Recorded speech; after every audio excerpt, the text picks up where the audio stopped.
Bonjour Thomas. Bonjour Alexandra. Cette fois-ci, nous allons nous intéresser à une figure féminine emblématique de la principauté. Il s'agit de la princesse Louise Hippolyte de Monaco.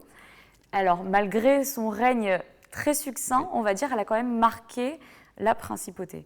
C'est la seule souveraine, effectivement, de la principauté, jusqu'à présent, puisqu'il y a une préférence, effectivement, au même degré de parenté, selon les règles successorales traditionnelles des Grimaldi, aux descendants mâles, donc évidemment, forcément, plus de princes que de princesses souveraines.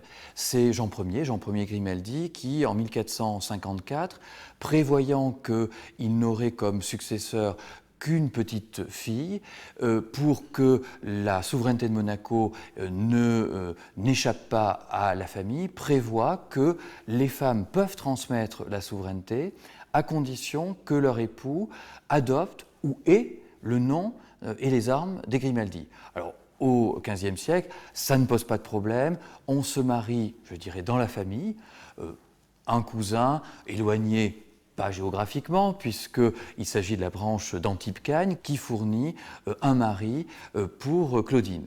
On se retrouve dans la même situation au début du XVIIIe siècle.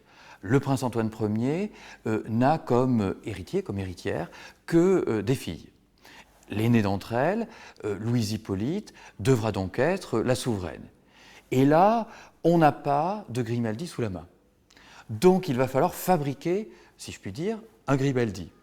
Quelqu'un qui accepte d'abandonner son nom et ses armes. Donc dans ces cas-là, ils abandonnent également leur titre ? Oui et non, ça peut être une plus-value pour les princes, puisqu'ils peuvent récupérer finalement des fiefs des deux côtés.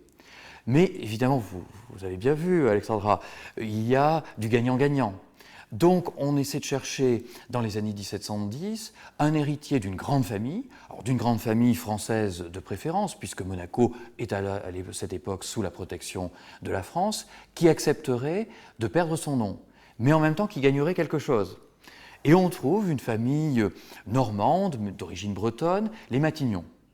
Les Matignon butent au pied de la dernière marche du podium de l'aristocratie, c'est-à-dire l'accès à la pairie, le titre de duc et pair de France. Or, les Grimaldi ont un titre de duc et pair depuis le traité de Péronne, Louis XIII qui a concédé le duché de Valentinois à Honoré II et à ses descendants.